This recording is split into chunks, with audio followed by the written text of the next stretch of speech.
Banyak orang bilang nerima diri apa adanya, tapi yang mereka lakukan sebenarnya bukan penerimaan, tapi nyerah. Dan di situ bedanya tipis banget. Self-acceptance itu sadar, pasrah itu menyerah. Kalimatnya mirip, tapi rasanya beda. Satu bikin kamu tumbuh, satu lagi bikin kamu berhenti.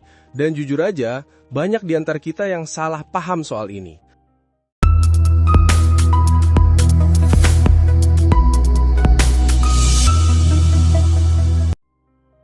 Banyak orang nganggap nerima diri itu artinya berhenti berjuang.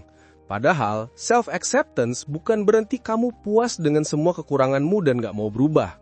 Justru sebaliknya, kamu sadar kelemahanmu, tapi tetap mau pelan-pelan memperbaikinya tanpa benci diri sendiri.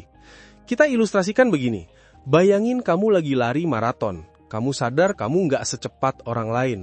Self-acceptance artinya kamu tetap lari dengan ritmemu sendiri, bukan berhenti di tengah jalan dan bilang, ya udah emang aku lambat.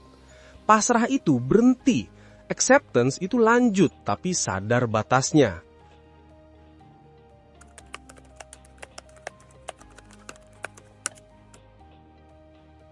Karena dua-duanya kelihatan mirip dari luar, tenang, diam, gak protes, tapi niat di dalamnya beda jauh.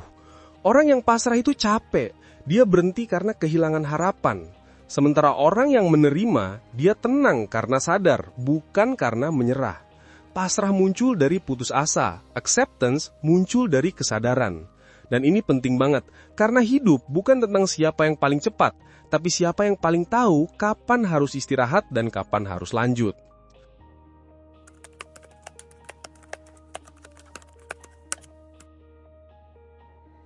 Ada beberapa tanda kalau kamu belum menerima diri dengan sepenuhnya.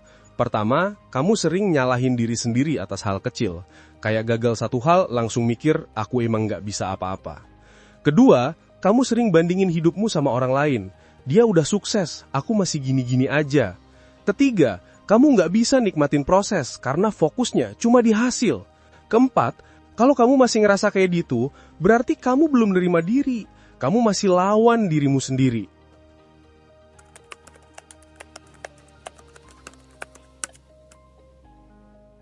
Ada beberapa cara agar kita bisa melatih self-acceptance. Jadi kita bisa melatihnya secara bertahap. Dengan, pertama, kenali diri, jangan hakimi. Mulai dengan jujur sama diri sendiri. Apa yang kamu bisa, apa yang belum, dan apa yang kamu mau. Self-awareness dulu sebelum self-acceptance. Kamu nggak bisa nerima sesuatu yang belum kamu kenali. Kedua, ganti kalimat di kepalamu. Daripada bilang, aku gagal, ubah jadi aku belum berhasil. Kedengarannya sepele, tapi kata-kata itu ngerubah arah pikiranmu. Ketiga, berhenti bandingin diri sama orang lain. Karena hidup bukan lomba, kamu punya jalan sendiri. Orang lain punya waktunya masing-masing. Keempat, rayain kemajuan kecil. Self-acceptance bukan tentang nunggu hasil besar, tapi bisa bersyukur atas langkah kecil yang kamu ambil hari ini. Perubahan besar dimulai dari keberanian kecil.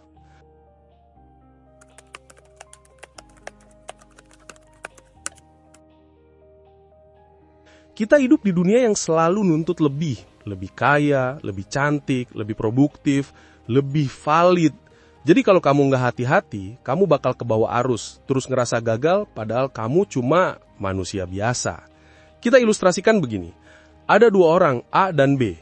A hidupnya sibuk ngebuktiin diri ke orang lain. B fokus kenalin diri sendiri dan jalan sesuai kemampuannya. A kelihatan produktif, tapi di dalamnya hancur karena selalu ngerasa kurang. B kelihatan santai, tapi stabil, karena tahu kapan harus push dan kapan harus berhenti. A kelihatan menang, tapi hidupnya penuh tekanan. B mungkin lambat, tapi dia damai. Dan pada akhirnya, siapa yang beneran menang?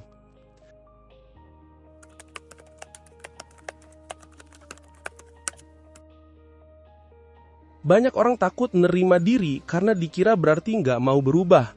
Padahal, self-acceptance itu fondasi perubahan. Kamu gak bisa berkembang dari sesuatu yang kamu benci. Kamu cuma bisa tumbuh dari sesuatu yang kamu terima dulu. Karena penerimaan itu bukan titik akhir, tapi titik awal. Self-acceptance itu kayak ngakuin. Iya, aku masih belajar. Bukan, aku emang gini, udah.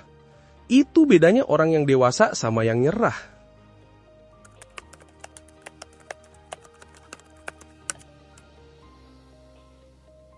Pelajaran yang bisa kita ambil ada 4 pelajaran. Pertama, menerima diri bukan berarti berhenti. Itu artinya sadar, bukan menyerah. Kedua, kesadaran lebih berharga daripada kesempurnaan. Ketiga, bandingin diri sendiri sama versi kemarin, bukan sama orang lain. Keempat, hargai proses, karena kamu yang sekarang adalah hasil dari versi kamu yang dulu berjuang. Jadi sebelum kamu bilang, aku udah nerima diriku apa adanya, pastikan kamu nggak lagi nyamarin rasa capek jadi penerimaan.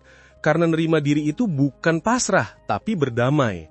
Dan berdamai itu butuh keberanian, bukan putus asa. Yuk pelan-pelan kita belajar bareng. Bukan buat jadi sempurna, tapi buat jadi versi diri yang lebih sadar, lebih tenang, dan lebih jujur sama diri sendiri. Sampai ketemu di video berikutnya.